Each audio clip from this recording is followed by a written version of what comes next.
नमस्कार, मैं अंजना और आप देख रहे हैं F9 न्यूज। आइए बढ़ते हैं आज की बड़ी खबर की ओर।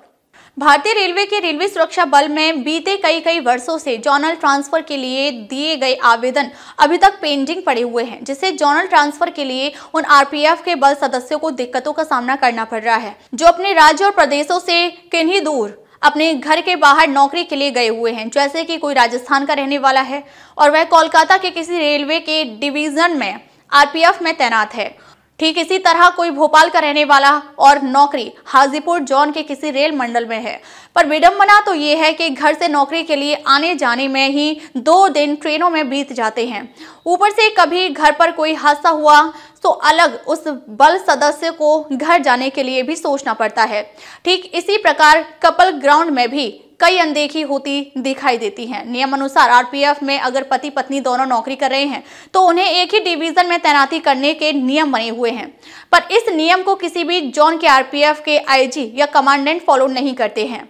अगर कोई सिपाही या इंस्पेक्टर अगर आईजी की नजरों में चढ़ गए तो उन्हें काफी खामियाजा भी उठाना पड़ता है। ऐसा दक्षिण पूर्व मध्य रेलवे जोन में भी देखा गया है। एक इंस्पेक्टर का कपल को दक्षिण पूर्व मध्य रेलवे के बिलासपुर जोन के आरपीएफ के आईजी के द्वारा परेशान करते हुए उन्हें कई महीनों से घर से और अपनी तैनाती स्थल से दूर नौकरी के लिए भेजा जा रहा है, जिससे बल सदस्यों के अंदर काफी गुस्सा भी देखने सुनने को मिल रही है।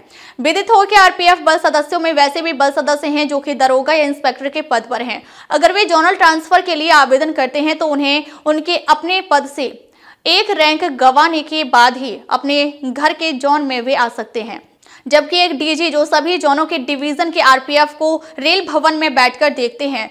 और तो और ये नियम सिर्फ आरपीएफ के बल सदस्यों के लिए ही बनाया गया है, जबकि इसी आरपीएफ के सहायक सुरक्षा आयुक्त से लेकर कमांडेंट या आईजी के लिए ये नियम कहीं लागू नहीं है, जबकि ये खुद भी आरपीएफ के ही अधिकारी हैं। इसे दुर्भाग्य या दोगलापन ही कहा जाएगा कि आरपीएफ के छोटे रैंक में तैनात बल सदस्यों के लिए नियम कानून तो बनाए गए हैं, पर आरपीएफ के ऊंचे अधिकारियों के लिए कोई नियम नहीं बनाया गया है।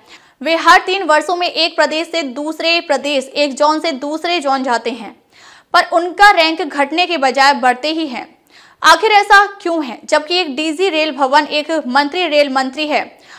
फिर ये जोनों को बांटकर ऐसा नियम क्यों? यह एक बड़ा सवाल है। ऐसे नियम से उन बल सदस्यों को काफी दिक्कतों का सामना करना पड़ता है जो कभी इंस्पेक्टर थे, बाद में जोन ट्रांसफर होने के बाद उन्हें दरोगा के पद पर तैनाती की गई। और सबसे दुखद ये भी है कि उन्हें ऐसे आरपीएफ के रेसो पोस्टों में तैनाती मिलती है जहां उनके साथ बहाल हुए इंस्पेक्टर के नीचे काम करना पड़ता है। साथ ही उन्हें दोबारा दरोगा से इंस्पेक्टर बनने में कई वर्ष बीत जाते हैं और इंस्पेक्टर बनने तक वे अवकाश प्राप्त भी दरोगा के ही पद पर हो जाते हैं।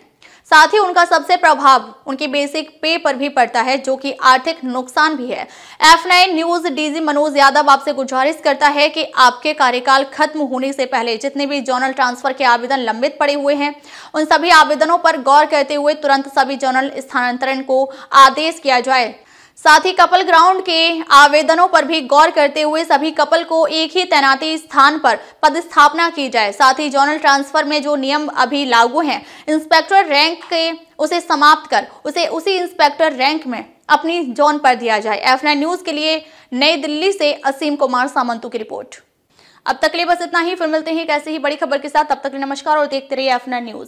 अगर आपको वीडियो पसंद आई हो तो लाइक करें व शेयर करें। ऐसी लेटेस्ट अपडेट पाने के लिए बेल आइकन प्रेस करना ना भूलें।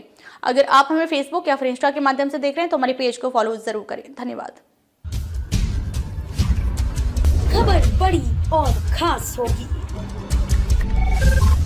असल वजह की तलाश होगी, दुनिया भर के हर गांव, शहर, गली, मोहल्ले पर नजर हमारी होगी। खुलेंगी पर्दें, जहन में उठे हर सवाल की बात होगी। हर वो जवाब जो है आपके लिए जरूरी, जिम्मेदारी हमारी होगी। हमारी खबरों में कुछ हटकर होगी बात। देखिए सिक्के के दोनों पहलू F9 न्यूज के साथ।